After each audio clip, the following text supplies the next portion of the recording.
Okay guys, so we are actually about to start our brand new unit, which is unit 2.1. So if you aren't in class, you're gonna pick up a copy of sort of a notes packet, and then of course your new chapter worksheet. If you are accessing this through KVA online, we do have the option to print out this packet, so you can kind of print it all at once.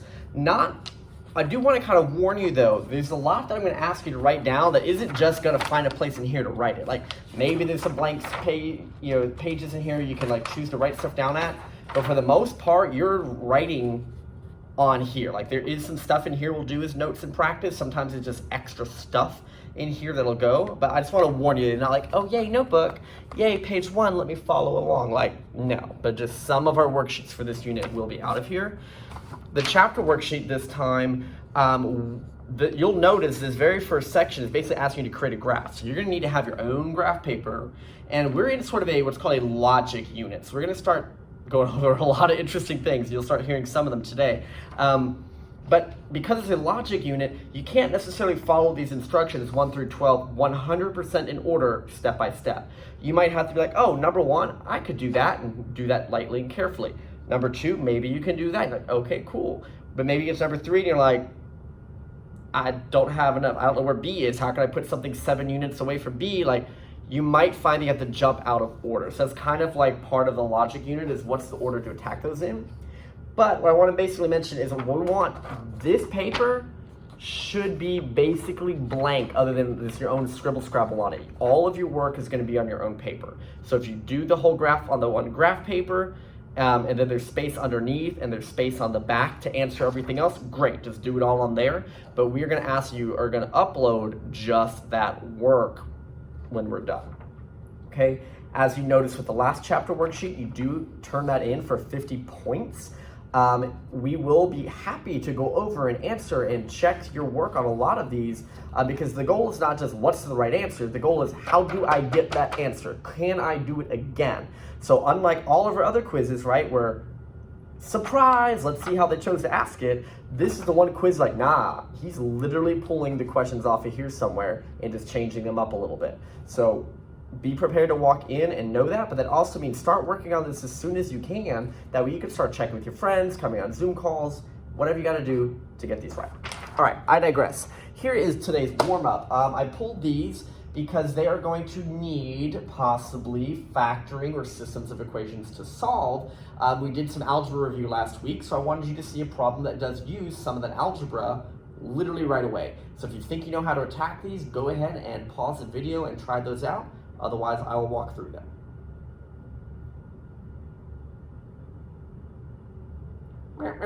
So the first one, I observed that these are a linear pair, which means they add up to 180. So x squared plus 12x. Add that with the other part, 158 minus 3x. That adds up to 180. This is a geometry fact I observe about these two making a line. That the two things add up to 180. What I notice is that I have both regular x and x squared. So if you have just regular x, yeah, gather your x, gather your numbers, divide. If you have just x squared, kind of do the same thing. Get your x squareds by itself, move everything away, and the very end is square root, and you have your answer. But when you have x squared and regular x at the same time, not gonna work. You have to use factoring. And the way that we factor, according to our practice, is it has to look like x squared, then the x's, then the normal people number equals 0. So I have to make this say equals 0. So what that's going to look like is subtracting the 180 to the other side. So this says equals 0, and just carefully combine things up and write them in the order x squared, x, and number. So it looks like the way we learned how to factor. So I only see one regular x squared, so that comes down. My x's are 12x subtract 3x is positive 9x. And I have to be really careful here. 158 and 180, they're kind of being subtracted. It's going to be negative, let's see, 58, 68, 78, 39, 80, so 22. So like I said, I did my geometry observation, I wrote that down. I then noticed that this math is going to need factoring, so now I've arranged it to look like factoring. Now we go, great, I know how to factor. Factoring is breaking up this back number. I'm looking for a pair of numbers that multiply to 22, but are going to kind of subtract out to equal a 9. In this case, 2 times 11, where the 11 is positive and the 2 is negative, will give me that positive 9. The two factors are x minus 2 and x plus 11. And on your last homework, all we wanted was the factors because we were practicing that step. We also pointed out if I want the actual solutions, you're basically flipping the signs. It's positive 2 and also negative 11. And kind of why? Because these are what you would plug in to create a 0, right? 2 minus 2 is 0. Also, negative 11 plus 11 is 0. Pattern is you're kind of just flipping the sign, but that's really the reason we're doing that. It's not just like made up to flip it just because. Okay, so that takes me to my variables. Now, it's a geometry course, and we know that distance is never negative or 0. We know that angle openings are never negative or 0. So I have to check if one or both of these, if maybe they both work, one works, one doesn't, or maybe they both don't work and I have no solution. So just general math problem, hey, solve this for x, these are the two answers. But in a geometry situation where I need to confirm things, we're gonna check. I'm assuming 2 is probably fine, right? If I plug in 2 here, 2 squared is 4, plus 24, that's gonna be positive. We're good to go. 2 over here, negative 3 times 2 is only minus 6. 158 minus 6, positive. Like, and if I wanted to know what the angle actually measured, I would just plug those in and get those. Negative 11, I'm a little more curious about. Now, negative 11 times itself is positive 11 times 11, 121, added with 12 times 11, oh, that's testing my brain, negative 132. When I go to add that up, I'm actually gonna get a negative angle here.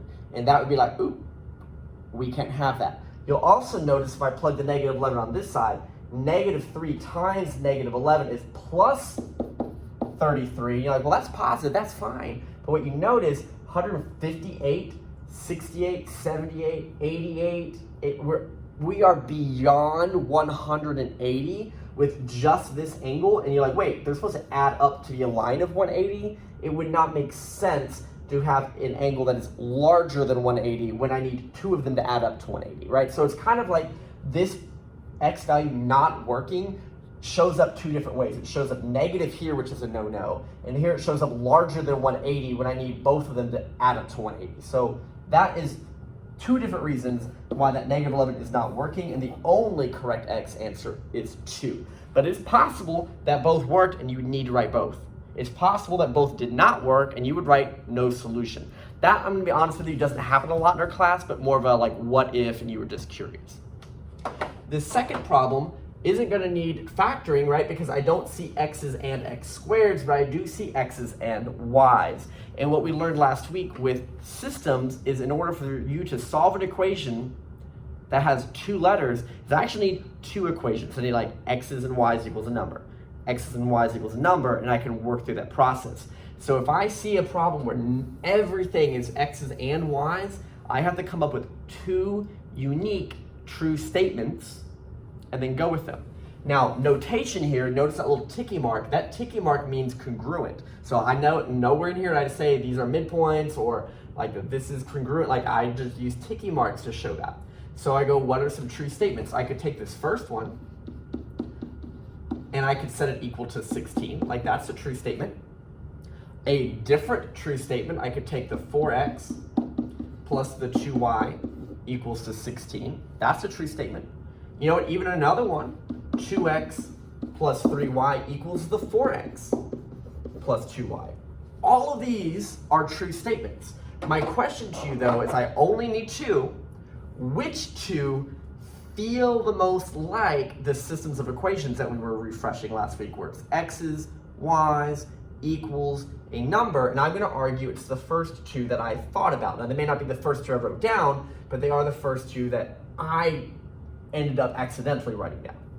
So let's solve this like a system of equations. Are any of the x's or the y's currently the same number? No, so I can't just like cancel them or flip a sign and cancel. So then I start looking, can I multiply just one row? Well, yeah, I can multiply this 2 by 2 to become a 4. So I can go with that. In fact, that's what I'm gonna do.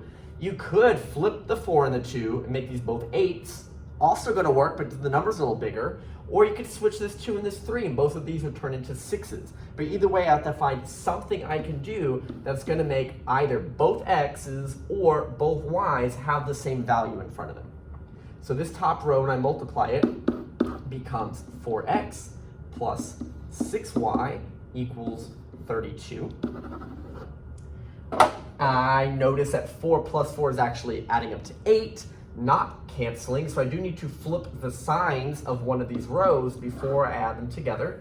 Your choice, flip whatever you want.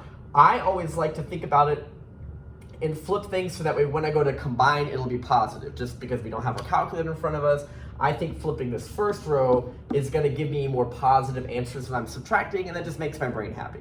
So that's what I'm going to do. These cancel. 6 minus 2 is 4y. 32 minus 16 is 16. Divide by 4, and I get that y is equal to 4. Okay, I then go back to either of my original equations, and I realize I've kind of flipped them and scribbled all over them, but I need to pick one of them and plug my y in. So I'm going to take this first one. It says 2x plus 3 times y, and now I know that y is 4, and that equals 16. So 2x plus 12 when I multiply that. Subtract 12 from both sides is 4, divide by 2 and get 2. So my x and y are 2 and 4. Perfect. Now if you just were curious, you could take that x is 2 and y is 4 and plug them here and here. And if you choose to do that, you'll notice that both of these also equal 16, which makes sense because it shows that they all were supposed to equal 16. Okay, but again, I chose this warm-up to give us another opportunity to keep practicing how to factor, practice how to solve a system, and also show you geometry type situations where those occur instead of just an algebra worksheet practicing it over and over again. All right, so I've talked a long time about a warm-up, but that is extremely important math. Okay, so now on to the actual lesson, 2.1. We're doing what's called inductive reasoning and conjecture. So let's start with just some definitions, right? And you can always pause this video if I go too fast, so you can write down whatever you want to write down. But we're going to study two things. We're going to talk about what's called inductive reasoning as well as deductive reasoning. We're going to focus on inductive today because that's what we're looking at. But I will tell you that deductive is what we actually study in geometry. So let's kind of go through these definitions so I could give you some information about that.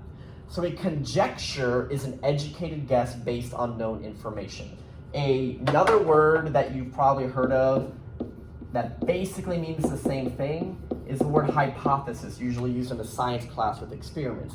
A conjecture is an educated guess based on known information. You're like, well, I observe these types of things happening, or I think I see this kind of a pattern, so I'm going to make a good guess that this is what I think would continue to happen, all right? Or maybe I can't prove it to you, but it just feels like that makes sense, right? That's the idea of a conjecture or a hypothesis. An example of that is, okay, it's raining outside. I will need an umbrella today. Okay, that makes sense, right? It's raining, I'm probably gonna need an umbrella. That's a reasonable guess of something that would be necessary. Well, what if somebody never leaves their house? Does that person need an umbrella that day? Maybe not. Maybe somebody actually loves running around in the rain. Do they need an umbrella today? No. But is it a bad guess to say hey, it's raining, people might need an umbrella? No, it's not a bad guess, right? So that's just the idea. It's nothing is based on true facts. It's just well, this makes sense, kind of, sort of. Okay, so again, a conjecture or hypothesis, it doesn't have to be true, right? Because it is just a hypothesis or a guess that we're making. Inductive reasoning is kind of what you're doing when you make a conjecture, right? It is I'm using prior events or observations to think about something that's logical and makes sense. Hey, I notice that every Tuesday, Mr. Allen goes and eats tacos because it's Taco Tuesday, right? So make an educated guess, make a conjecture about what Mr. Allen's gonna do next Tuesday. Probably go eat tacos for Taco Tuesday, right? It's a good guess because I've been doing it every Tuesday for 8 weeks in a row. Well, what if somebody got sick that day? What if it's raining really bad and I just don't feel like driving? There's a million reasons why I might not do that, but it's a smart guess, right? So inductive reasoning is just things that you've noticed, you've observed, you're kind of just going, it seems like that's the case, let's just go with it. Okay, what's deductive, and that's what we actually study in a geometry course. Deductive, I think DE in definition. So deductive to me is definitions. They are factual statements. They are definitions. They are properties of something. Where if I'm trying to make an argument to you to prove my point, I'm like, nah, because of this fact, which connects to this definition, which connects to this property, I'm right, you're wrong, boom, right? Inductive is like, well, so-and-so said this, so I thought this, and this is that. And you're like, well, maybe, but it's not, I would not win my case in the courtroom, okay? So that's the main idea of just a definition of those words. But you have to know them. If you don't know what conjecture is and inductive versus deductive reasoning, if I ask you on a quiz, hey, what's deductive reasoning? You got to tell me, it's logic based off definitions and facts. Okay. A conjecture is what? An educated guess. Thanks for showing. Okay. So let's think of some patterns in conjecture. So this is like an example, like maybe the movie show times, you notice that they're at 8:30, 9:45, 11, and 12:15. Maybe if we stop and think about the math, because this round's talking too fast, there's about 1 hour and 15 minutes between each of these showings. So my conjecture is I think that the next show times are going to continue to be 1 hour and 15 minutes apart. That is not a bad guess. It seems like a great thing based off what you're observing. But it doesn't have... Sorry, video got cut off because somebody was trying to call me and apparently it stops the whole video. So yeah, it's something that does not have to be true. Like maybe they had a big lunch and they're just like, they're going to take a break and then their shows start back up, or they don't start till after dinner time. Okay, that's just the idea. Whereas like something here, I might notice maybe a math pattern, like it's going, the numbers are like +6, +8, +10, +12. It seems logical that I could guess that the next one's going to be +14, right? Like that's what we mean by just observing a pattern and continuing it. You don't necessarily have to write all this down. This is more just for us to look at and talk. Okay?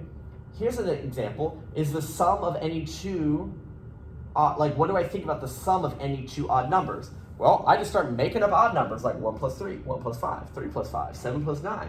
I'm trying to see, do I see any pattern? And I notice that all of them are even numbers. So my conjecture is that when I add any two odd numbers together, I'm gonna get an even number.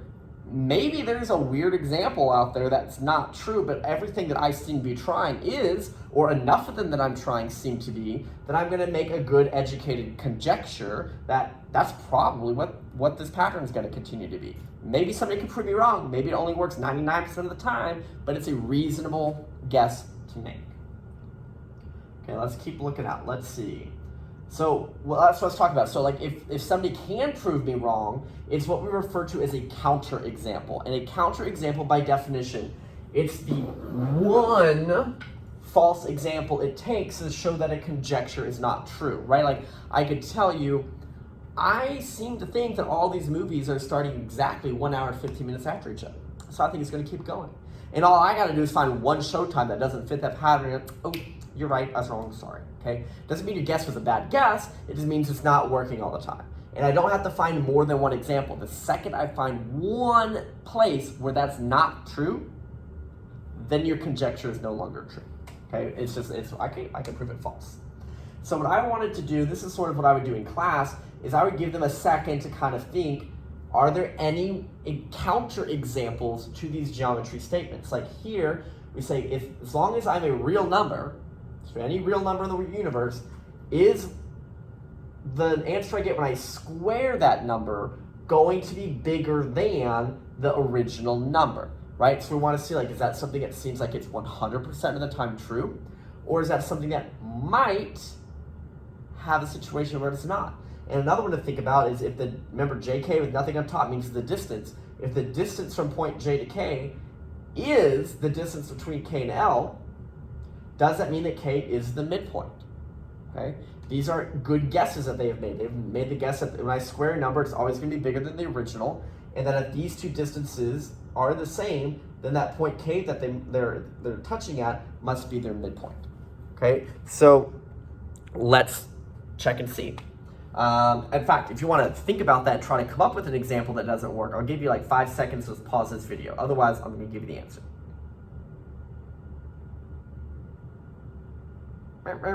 So when you think about squaring a number, you're like, well, 3 squared is bigger than 3. Like, heck yeah, 9's bigger than 3. And then you're like, oh, let me try negative, right? And you're like, what about -5? -5 squared is positive 25, right? Not negative 25, but -5 times itself is positive 25. Still bigger than a negative. You're like, well, seems to be working. The bigger the number I pick, the even bigger that is. Seems like they're all working. Until all of a sudden, what about is 1 squared bigger than 1? Is 1 bigger than 1? No. Is 0 squared bigger than 0? No. These would be counterexamples to a claim that otherwise seems to be working all the time. Okay, similarly with midpoint, like yes, if I have J going to K, and that distance is equal in measure to K going to L, in this drawing, K is the midpoint. That's literally the definition. Okay, but here's a drawing where J to K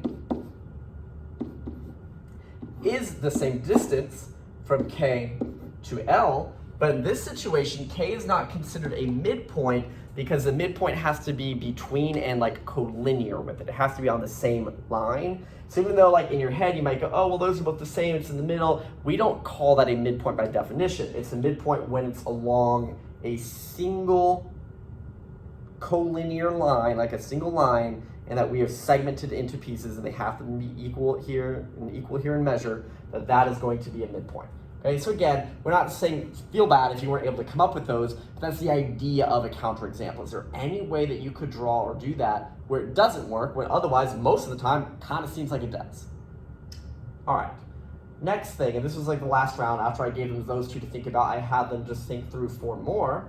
If there were anything that they could come up with that they thought might be true, or if they thought that they could find a counterexample for. So I kind of just challenged them, depending how much time is in the class, to like think about it and like the people around them.